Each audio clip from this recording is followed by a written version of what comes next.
US Iran സംഘർഷം വലിയ രീതിയിൽ ചർച്ചയായിട്ട് മാസങ്ങളായി.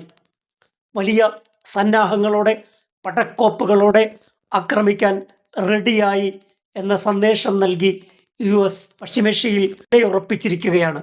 ജനീവയിൽ നടന്ന രണ്ടാം ഘട്ട ചർച്ച വലിയ പ്രതീക്ഷ നൽകിയെങ്കിലും ചർച്ചയെ അട്ടിമറിക്കുന്ന രീതിയിലുള്ള സമീപനമാണ് പിന്നീട് ട്രംപ് സ്വീകരിച്ചത്. ഇസ്രായേലിൻ്റെ സമ്മർദ്ദവും ഭീഷണിയും ബ്ലാക്ക് മെയിലും ട്രംപിനെ ബാധിച്ചിരിക്കുന്നു. സ്വന്തമായി തീരുമാനമെടുക്കാൻ കഴിയാതെ ഇസ്രായേലിൻ്റെ നെതന്യാഹുവിൻ്റെ ഭീഷണിക്ക് മുമ്പിൽ വഴങ്ങി നിൽക്കുകയാണ് ട്രംപ്. ട്രംപിനെ ബ്ലാക്ക് മെയിൽ ചെയ്തു നിർത്താൻ ആവശ്യമായ എല്ലാം ഇസ്രായേലിൻ്റെയും നെതന്യാഹുവിൻ്റെയും കയ്യിലുണ്ട്. എപ്സ്റ്റീൻ ഫയലുകൾ വന്ന ശേഷം ലോകത്തെ ഭരിക്കുന്നത് ഇസ്രായേൽ തന്നെയാണ്. ഇന്ത്യ ഉൾപ്പെടെയുള്ള എല്ലാ രാജ്യങ്ങളെയും അമേരിക്ക ചൊൽപ്പടിയിൽ നിർത്തുന്നു. എന്നാൽ അമേരിക്കയെ തങ്ങളുടെ ചൊൽപ്പടിയിൽ നിർത്തുന്നത് ബെഞ്ചമിൻ നെതന്യാഹുവും ഇസ്രായേലുമാണ്. എപ്സ്റ്റീൻ യഥാർത്ഥത്തിൽ ഇസ്രായേലിൻ്റെ തുറുപ്പ് ചിട്ടായിരുന്നു. അമേരിക്കൻ ഭരണകൂടത്തെയും അമേരിക്കൻ രാഷ്ട്രീയത്തെയും കയ്യിൽ വെച്ച് അമ്മാനമാടാൻ ഇസ്രായേലിന് സാധിക്കുന്നത് ഇത്തരം ഫയലുകളിലെ നിർണായകമായ വിവരങ്ങളാണ്. ഇത്തരം വിവരങ്ങളുടെ അടിസ്ഥാനത്തിലാണ് അമേരിക്കയെ ഇസ്രായേൽ തങ്ങളുടെ ചൊൽപ്പടിക്ക് കീഴിൽ നിർത്തുന്നത്. ജനീവയിൽ നടന്ന രണ്ടാം ഘട്ട ചർച്ച അട്ടിമറിക്കുന്നത് ഇസ്രായേലും നെതന്യാഹുവുമാണ്. ഇപ്പോൾ ട്രംപ് 10 ദിവസമാണ് ഇറാന് നൽകിയിരിക്കുന്നത്.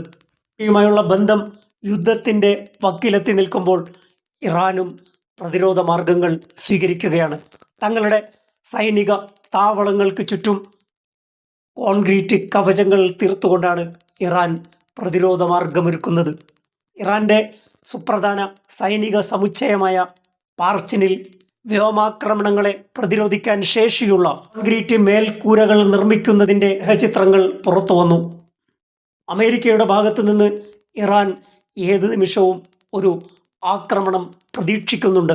Institute for science and international security പുറത്തുവിട്ട റിപ്പോർട്ട് പ്രകാരം പാർച്ചിനിലെ 2 എന്ന കെട്ടിടത്തിന് ചുറ്റും കോൺക്രീറ്റ് കവചമാണ് ഇറാൻ നിർമ്മിക്കുന്നത്.